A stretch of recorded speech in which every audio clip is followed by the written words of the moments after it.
And the first question is, um, who was the first president of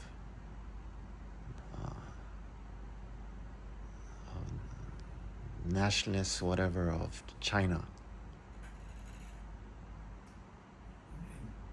Was it 장개석 and then it was 무택동. What's that again? Who was the first president of China after the Ming Dynasty? Ming Dynasty. It was Ming, huh? It was the emperor in China, and then The Japanese people to this Manchuria. It was a China. the Nationalist Party is Kuomintang. So it would be Chiang Kai-shek. Chiang Kai-shek. Yeah. No, wait. Mistake. First president is Sun Yat-sen. Taiwan. No. First president to overthrow the imperial, because there was an emperor. And so, yes, Japan, but there was still an emperor. It was Emperor Puyi. And so after Emperor Puyi, Who was a puppet to the Japanese. yeah, for the Japanese.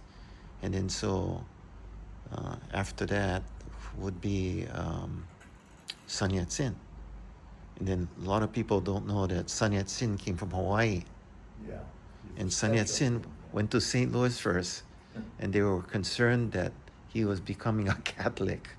So they sent him to Iolani, and he graduated from Iolani. So later on, his son, Puyi, I don't know, his son was, forgot his son's name, Po. I think his son's name is Sun Po, became foreign minister of China. So Hawaii has an unbelievable tie to China. And most of the Chinese in Hawaii, 85%, is from Guangdong province, Jungsong City, Lungdu City, Lungdu town. It comes down to just that.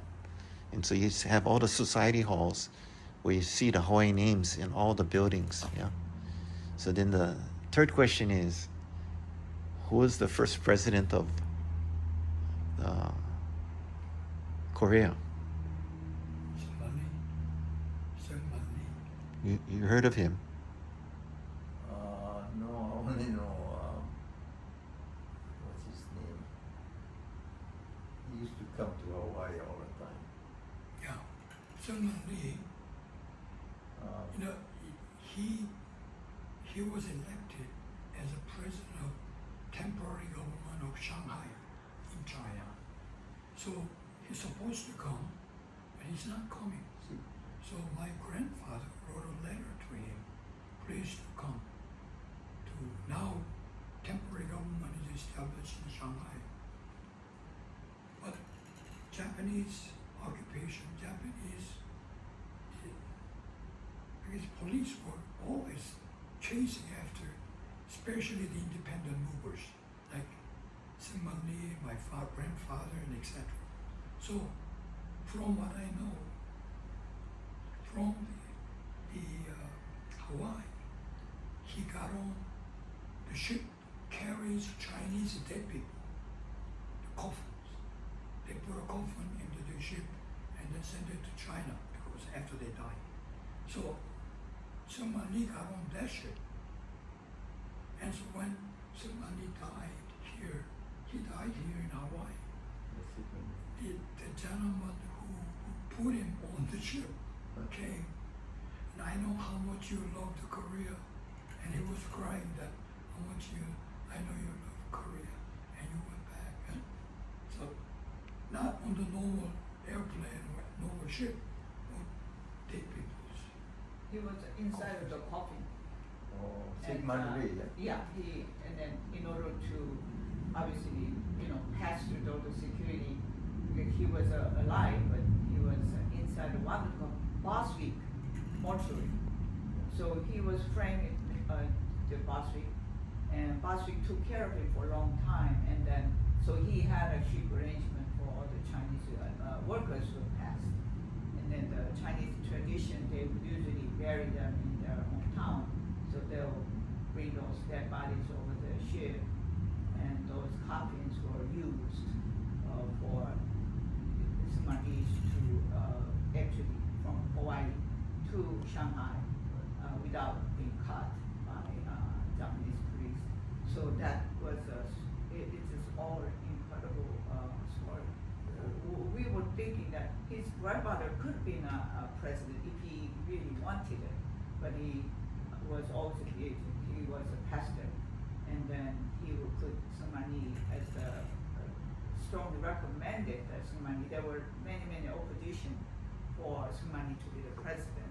There were King Hu and there were other very strong leaders, but his grandfather was actually strongly recommended Somani to be the And I president. think another reason was the name of the Korea, 대한민국, means Korean democratic countries. So now up to now the king was the owner of the nation. Now the people are the owner of the nation and will follow the democracy. But who knows of democracy? Not too many people experience it. Syngman Lee, he went to George Washington, he went to Harvard University, he got his PhD in Princeton. And he also was very familiar with President Roosevelt. So people who have lived in USA, experienced the democracy, he's the perfect man. So therefore, even though there's another candidate, my grandfather and Anchamo, another, they were really wanted to see somebody who have experience and who also educated so that he can actually express his thoughts to the international presidents.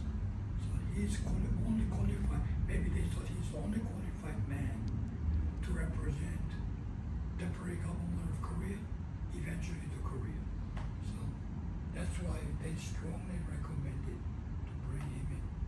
So Hawaii has a very strong tie to because of Sun Yat-sen, and then Sun Yat-sen, and then Chiang Kai-shek and Mao Zedong were married to the Soong sisters, Soong sisters. So strong Catholic because the Soong family, they were YMCA. So going now with Korea, the church played a major part, in the new Korea, and how Syngman Rhee was selected, and what people remember of Syngman Rhee. History doesn't really give him a lot of credit, and he was kind of ousted, come back to Hawaii, never went back to Korea. So he ended up dying in Korea. He came from Hawaii, went to Korea, and ends up coming back to Hawaii and dying in Korea. And so Hawaii has all these ties, like even the Philippines, and even with Japan. And so, Bob said one grandparent from Hiroshima, another grandparent from Wakayama. Roy's family have Okinawa ties and whatever. But for the people in Hawaii, a lot of relationship to Japan.